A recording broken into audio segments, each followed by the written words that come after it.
Telugu flame YouTube channel ఇప్పుడే subscribe చేసుకోండి. శ్రీమద్ Ramayanam serial Gemini టీవీలో రాత్రి 7 గంటలకి మధ్యాహ్నం 12 గంటలకి సక్సెస్ఫుల్గా ప్రేక్షకులని అలరిస్తోంది. అయితే శ్రీమద్ రామాయణం సీరియల్ ఒకవేళ ముగియబోతుందా అనే విషయానికి వస్తే, శ్రీమద్ రామాయణం సీరియల్ మొదటి సీజన్ను సోనీ టీవీలో టెలికాస్ట్ చేశారు. తదుపరి రెండవ సీజన్ నుండి సోనీ సబ్ టీవీలో టెలికాస్ట్ చేస్తున్నారు.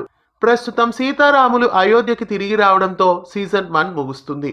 అయితే లవకుశల కథ చూపించకుండానే తెలుగులో ఏమైనా ఎండింగ్ చేస్తారేమో అనిపిస్తోంది. జెమినీలో కొత్త సీరియల్స్ని చూపిస్తున్నారు కాబట్టి బహుశా శ్రీమద్ రామాయణం సీరియల్ని మొదటి సీజన్తోనే క్లోజ్ చేస్తారేమో అనిపిస్తోంది. శ్రీమద్ రామాయణం సీరియల్ లవకుశల స్టోరీ చూపించకుండానే సీరియల్కు శుభం కార్డు వేస్తారని అనిపిస్తోంది. మరి గతంలో శ్రీ ఆంజనేయం సీరియల్ని కూడా ఇలాగే లవకుశల స్టోరీ చూపించకుండానే క్లోజ్ చేశారు. బహుశా శ్రీమద్ రామాయణం సీరియల్ని కూడా అలాగే చేయవచ్చు అనిపిస్తోంది. ఈ సీరియల్ తెలుగు భాషతో పాటు తమిళ, మలయాళ భాషల్లో కూడా ప్రేక్షకులని అలరిస్తోంది. శ్రీమద్ రామాయణం సీరియల్ని ఎండ్ చేయాలా లేదా మొత్తం కొనసాగించాలా మీరేమనుకుంటున్నారో కామెంట్స్లో తెలియజేయండి.